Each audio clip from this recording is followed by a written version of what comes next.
วันธรรมสวนาสี่ครั้งวันพระ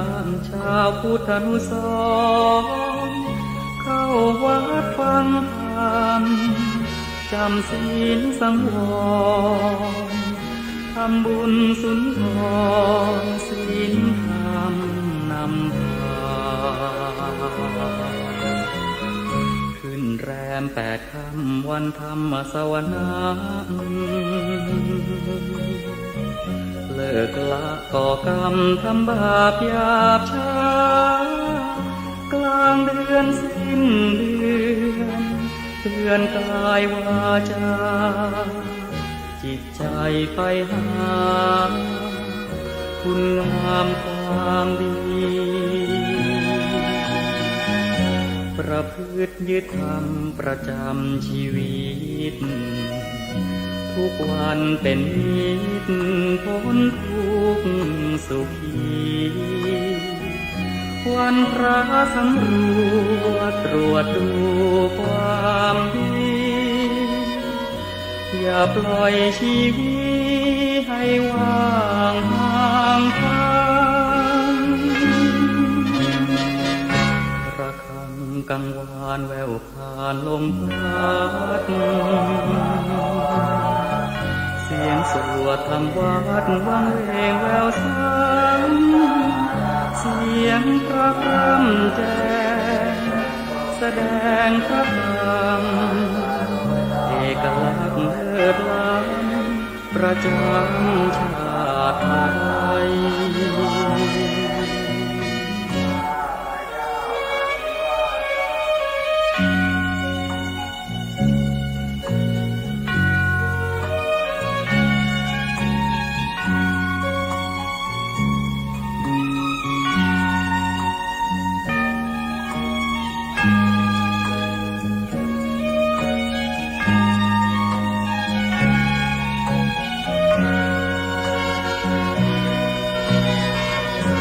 ประพฤติยึดธรรมประจำชีวิ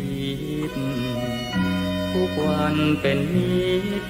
พ้นทุกข์สุขีวันพระสำรวจตรวจดูความดีอย่าปล่อยชีวิตให้ว่างห่างไกล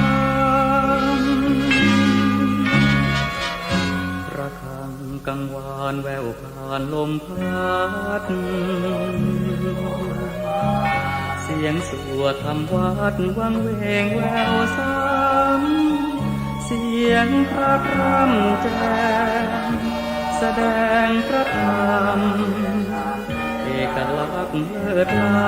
ำประจำชาติไทย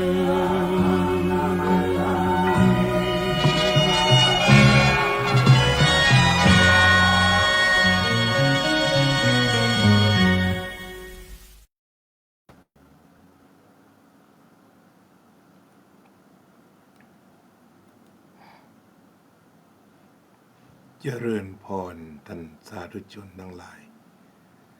รายการธรรมทานจากวัดพุทธปัญญา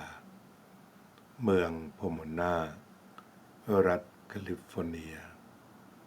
ประเทศสหรัฐอเมริกาพบกับท่านสาธุชน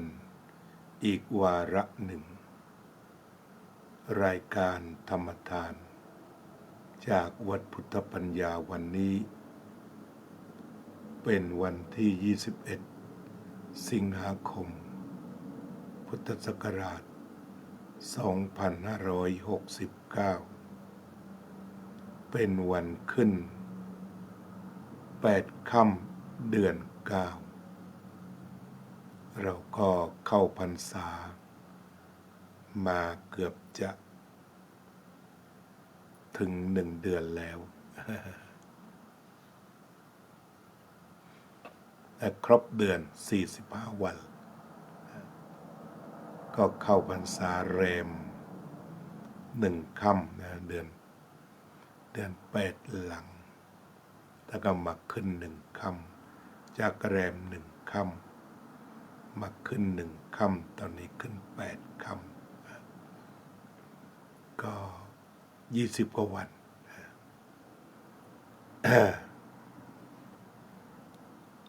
ในการเข้าพรรษาปีนี้อาตมาก็ให้คติ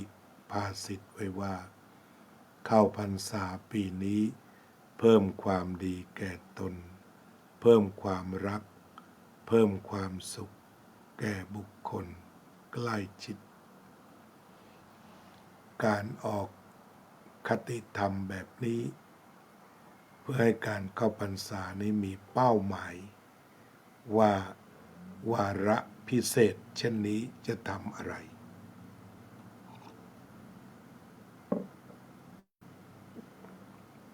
ทางวัดพุทธปัญญาก็มีการเพิ่มกิจกรรมเพราะแต่ละกิจกรรมนั้นคือเรื่องการทำดีทางกายวาจาใจในส่วนของพระสงฆ์ก็ได้เพิ่มกิจกรรมการทำสมาธิสวดมนต์ตั้งแต่เช้าตี 5ก็มีเสียงสวดแปลเป็นภาษาอังกฤษจุดประสงค์ก็เพื่อที่จะให้คนไทยที่มีสามีมีภรรยาเป็นชาวอเมริกัน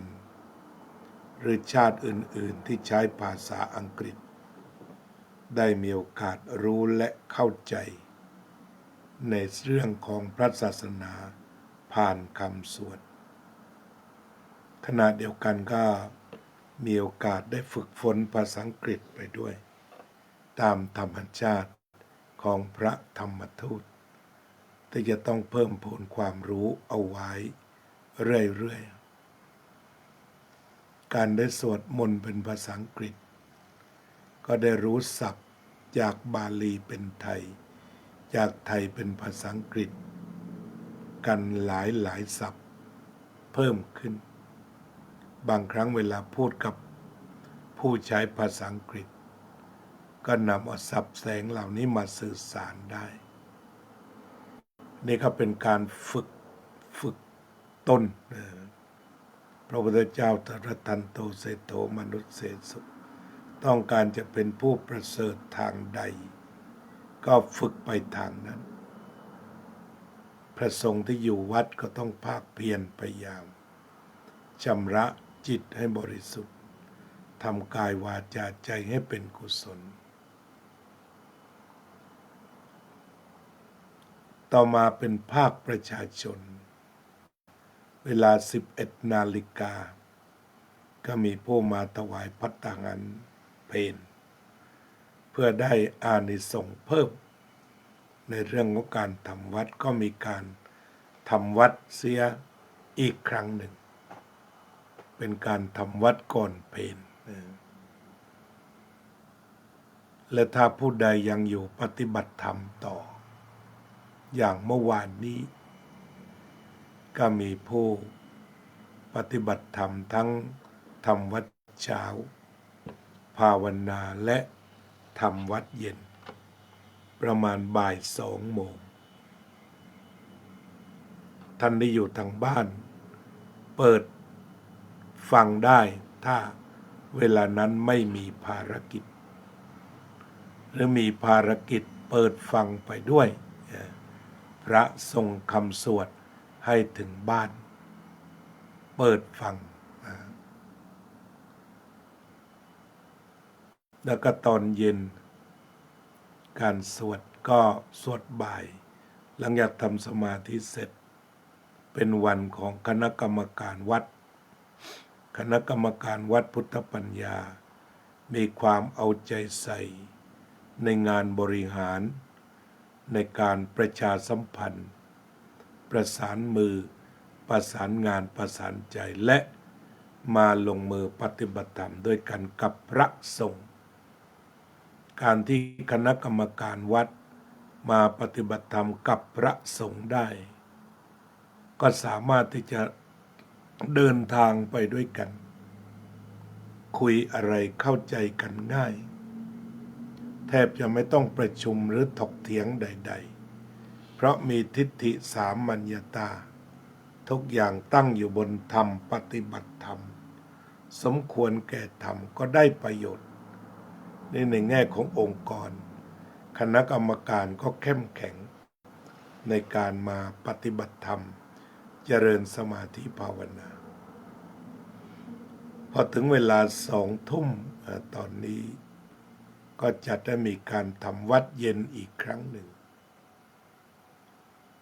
วันนี้ก็21 สิงหาคมรู้สึกว่าจะมีแนวโน้มมืดเร็วขึ้นเพราะเมื่อก่อนตอน20:00ยังสว่างจ้าแต่ตอนนี้ประมาณ20:45ความมืดเริ่มครอบคลุมในอนาคตเราก็อาจจะทำวัดตอน1:00เพื่อที่จะให้เข้ากับความมืดพอฤดูหนาว5:00 ก็เริ่มจะมืดฉะนั้นก็สามารถทำวัด1:00ได้เร็วขึ้นถ้าทำวัด1:00ที่นี่ก็ที่ประเทศไทยก็ประมาณบ่าย5:00แต่5:00เช้าก็สามารถที่จะมาฟังธรรมะได้เช่นกันอันนี้ก็คือความดีที่เราเพิ่มขึ้นในพรรษานี้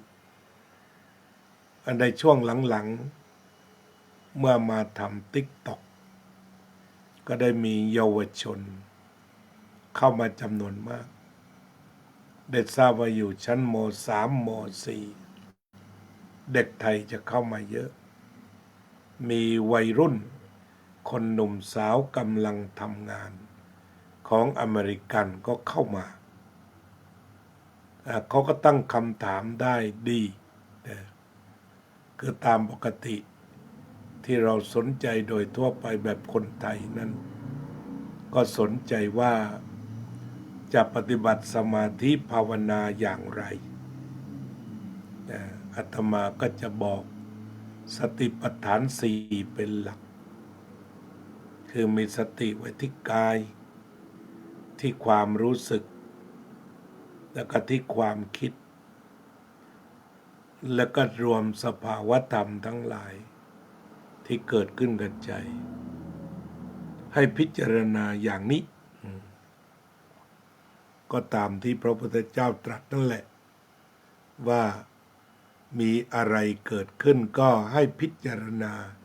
สิ่งนั้นอย่างแจ่มแจ้งความแจ่มแจ้งก็ไปรวมตรงที่ว่าเป็นอนิจจังทุกขังอนัตตาและความแจ่มแจ้งอยู่ตรงนั้นคือไม่เที่ยงเป็นทุกข์และเป็นอนัตตานี่ก็คือมารวมอยู่ตรงนั้นในการเจริญสติอันนี้ส่วนใหญ่อาตมาก็สอนแบบนี้แล้วก็ทำกันเมื่อคนหนุ่มสาวอเมริกันมาสนทนาเขาก็ถามเรื่องนี้ด้วยโดยเขาถามว่าใช้เทคนิคอะไรใช้เทคนิคอะไรใช้เทคนิคอะไรเราก็บอกไปว่านำสติมาวางไว้ที่ความเคลื่อนไหวของกายจะเป็นการยืนการเดินการคู่แขนเหยียบแขนในชีวิตประจำวันทั้งหมดก็สามารถที่จะเจริญสติเจริญสัมปชัญญะได้นอกจากนี้ยังใช้สติในการดำเนินชีวิตเด็กอเมริกันก็ถามว่าเวลาเราเดินออกกำลังเจริญสติได้ไหมก็มีถามมาก็มีคำตอบว่าได้และสติจะอยู่ตรงไหนเวลาเดินออกกำลังก็บอกว่าแล้วแต่จะตั้งทั้งให้ปลอดภัยก็ไปรู้สึกอยู่ที่เท้าให้รู้จักทุกก้าวย่างก็เป็นการเจริญสติขณะเดียวกันหากมีความเคลื่อนไหวอื่นปรากฏข้างหน้า เช่นหมาวิ่งผ่านมารถผ่านมาเราก็ละเจริญสติที่เท้ามาเจริญสติต่อสิ่งที่เห็นเช่นรถเข้ามาใกล้เราก็หลบนี่เป็นการเจริญสติคือไม่ได้หมายความว่าหลับหูหลับตาเดินจงกรมจนรถชนไม่ได้ตรงนั้นก็เป็นนั้นว่าสติที่มีความรู้สึกที่ไวก็จะมาจับเอาสิ่งที่ปรากฏขึ้นเฉพาะหน้าเรียกว่าธรรมานุปัสสนาก็ได้เอาสิ่งที่ปรากฏขึ้นเฉพาะหน้าแล้ววางจิตอยู่กับสิ่งนั้นจะปลอดภัยเช่นจะเดินข้ามถนนก็เจริญสติเลี้ยวซ้ายแลขวาระยะ1 กิโลเมตรไม่มีรถผ่านมาทางหน้าทางหลังทางซ้ายทางขวาก็เดินอันนี้เรียกว่าสติจะรักษาอุบัติเหตุอุบัติภัยในการขับรถในการทำอาหารในการหั่นผักสติสามารถซอกแทรกเข้าไปทุกแง่ทุกมุมเยาวชนฝรั่งก็ถามอีกว่าถ้าเรามีความขัดแย้งจะแก้ไขความขัดแย้งด้วยสติได้ไหมตรงนี้ก็เป็นคำถามที่ดียิ่งต้องใช้สติมากขึ้นเช่นเรามีความขัดแย้งกันเรื่องอะไรวางกรอบให้ดีว่าขัดแย้งอยู่ที่เรื่องนี้นะดูให้ดีแล้วเหตุแห่งความขัดแย้งมันมีปัจจัยอยู่กี่อย่างที่นำมาสู่ความขัดแย้งนี้เจริญสติดีๆแล้วค่อยทำความเข้าใจอยู่ประเด็นเดียวไม่ออกนอกประเด็นยกกรณีความขัดแย้งของพุทธบริษัทที่เกิดขึ้นที่ขอนแก่นวัดอดุลยารามถ้าหากฟังดูมาหลายวันความขัดแย้งก็2 ประเด็นใหญ่ๆผู้ไม่รู้ก็คิดว่าญาติหรือทายาทจะขอที่ดินวัดคืนได้ในประเด็นความขัดแย้งตอบคำถามอย่างนี้ก็จะต้องพึ่งพาอาศัยกฎหมายโดยการขึ้นศาลถือว่าเป็นการใช้กฎหมายที่ถูกต้องที่สุดจะต้องเคารพว่าศาลว่าอย่างไรเป็นของวัดหรือเป็นของทายาทถ้าศาลตัดสินว่าเป็นของวัดทายาทก็ต้องไปเคารพอย่างมีสติว่าอยู่ในโลกสมมุติกฎหมายสมมุติขึ้นมาอย่างนี้ว่าเมื่อที่ดินถวายสงฆ์แล้วก็เป็นของสงฆ์ต่อไปเพราะมันเป็นสมบัติแผ่นดินแล้วค่อยๆคุยมาทำความเข้าใจตรงกันมีข้อมูลมีคำอธิบายก็ระดมลงมาศาลอธิบายท่านผู้รู้อื่นเช่นบรรดาทนายความทั้งหลาย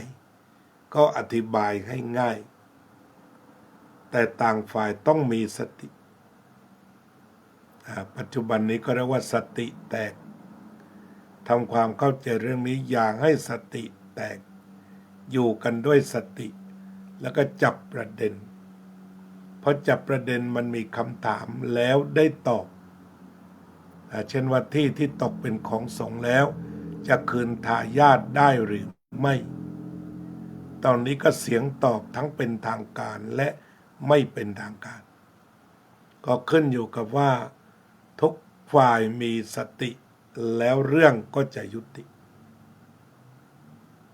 ประเด็นที่2เป็นประเด็นเล็กๆที่ฝ่ายทายาทตั้งข้อสงสัยว่าวัดนี้ได้สร้างแล้วหรือยัง วัดนี้ได้สร้างแล้วหรือยังทีนี้มันก็ดูได้สองอย่างนั่นก็คือสร้างแล้วโดยศาสนวัตถุมีกุฏิพระอยู่ไหมมี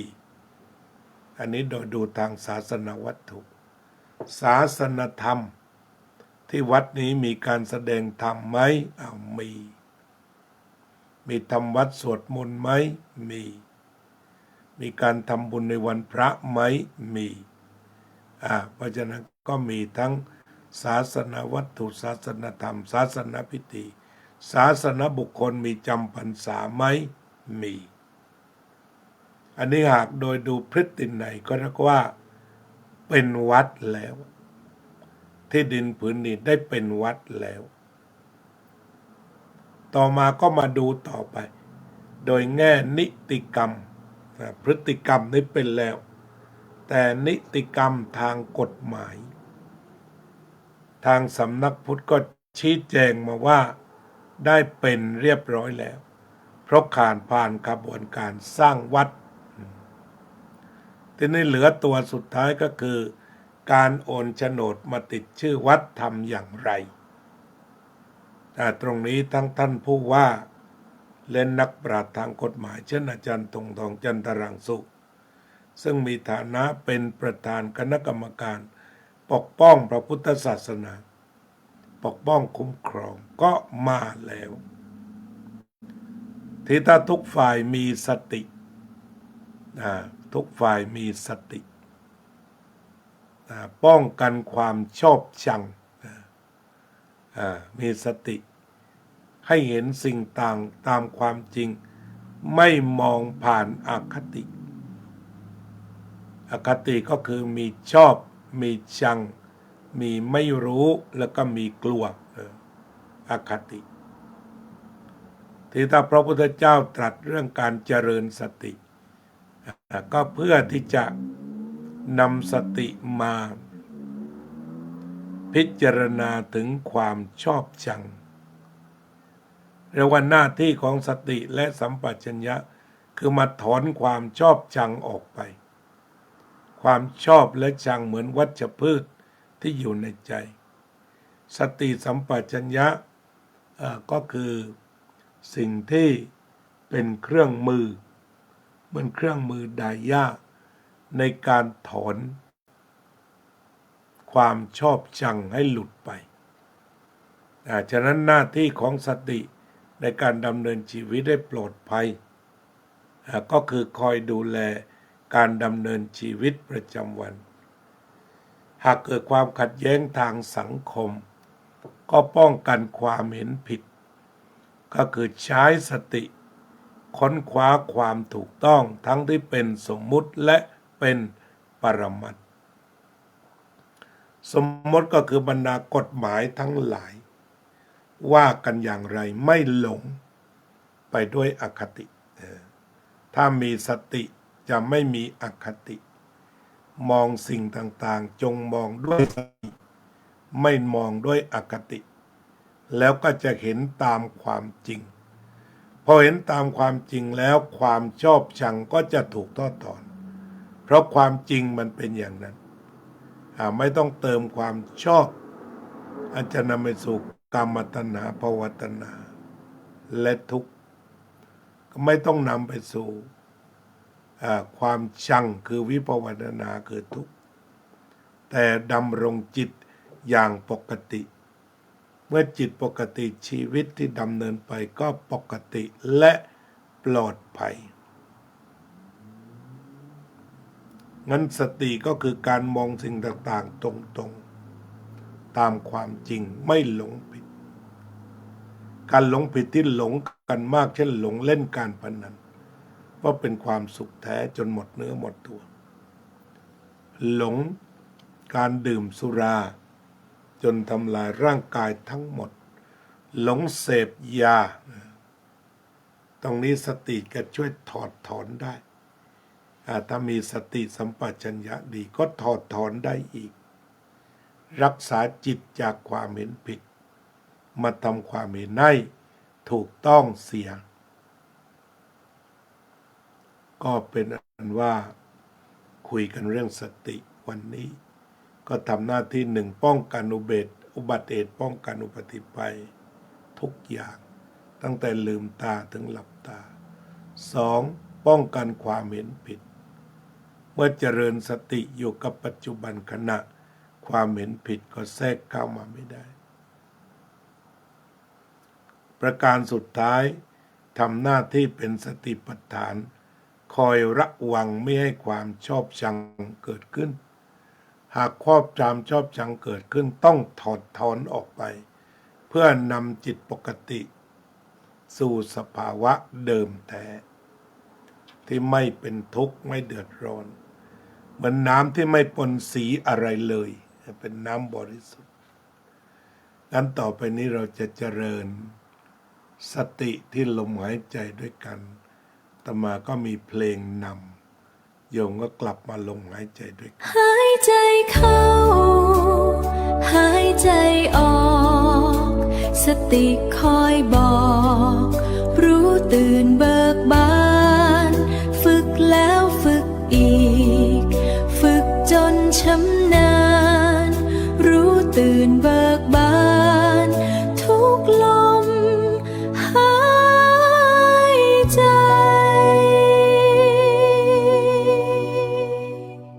หายใจเข้าหายใจออกสติคอยบอกรู้ตื่นเบิกบานฝึกแล้วฝึกอีกฝึกจนชำนาญรู้ตื่นเบิกบานทุกลมหายใจหายใจเข้าหายใจออกสติคอยบอกรู้ตื่นเบิกบานฝึกแล้วฝึกอีกฝึกจนชำนาญรู้ตื่นเบิกบานทุกลมหายใจ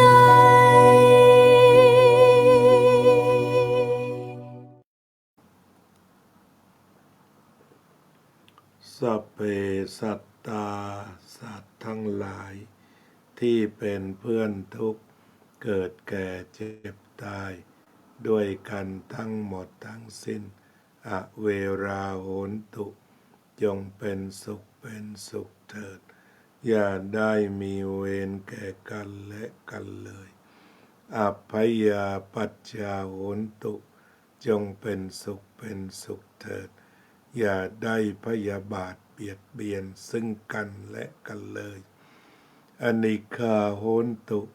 จงเป็นสุขเถิดอย่าได้มีความทุกข์กายทุกข์ใจเลยสุขีอัตตานังปริหะรันตุจงมีความสุขกายสุขใจรักษาตนให้พ้นจากทุกภัยทั้งสิ้นเถิดอภิวาทนาสีลิสะนิจจังวุธาปัจจายโนจัตตารโอธรรมาวัฏฏันติอายุวันโนสุขังภะลังสัพพุทธานุภาเวนะโดยอานุภาพแห่งพระพุทธเจ้าทั้งปวงสัพพธรรมานุภาเวนะโดยอานุภาพแห่งพระธรรมทั้งปวงสัพพสังฆานุภาเวนะโดยอานุภาพแห่งพระสงฆ์ทั้งปวงสัทธาโสธิภวันตุเตขอความสุขสวัสดีจงมีแก่ท่านทุกเมื่อเธอ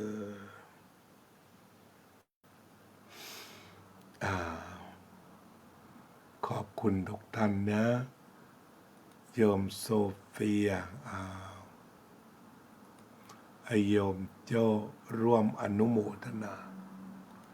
โยมทิติมาสาธุ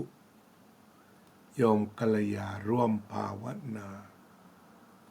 โยมอุบลสาธุขอบคุณทั้ง7ท่านที่มาชมรายการก็คงจากลากันแค่นี้ก่อนแล้ว ค่อยพบกันใหม่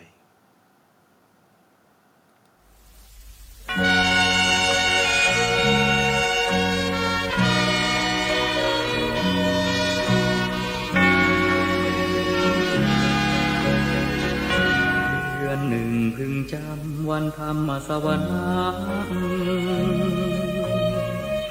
สี่ครั้งวันพระชาวพุทธานุสรณ์เข้าวัดฟังธรรมจำศีลสังวรทำบุญสุนทรศีลธรรมนำพาขึ้นแรม8 ค่ำวันธรรมสวนาเลิกละก่อกรรมทำบาปหยาบช้ากลางเดือนสิ้นเดือนเตือนกายวาจาจิตใจไปหาคุณงามความดีประพฤติยึดธรรมประจำชีวิตทุกวันเป็นนิจพ้นทุกข์สุขีวันพระสำรวจตรวจดูความดีอย่าปล่อยชีวิตให้ว่างห่างทางระฆังกังวานแววผ่านลมพัดเสียงสวดธรรมวัดวังเวงแววซ้ำเสียงพระพร่ำแจ้งแสดงพระธรรมเอกลักษณ์เลิศล้ำประจำชาติไทย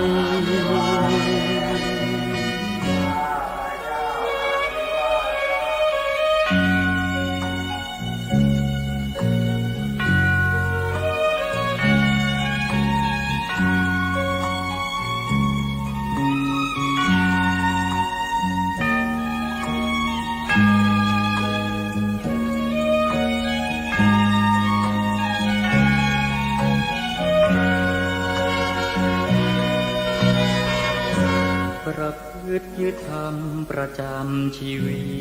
ตทุกวันเป็นนิจพ้นทุกข์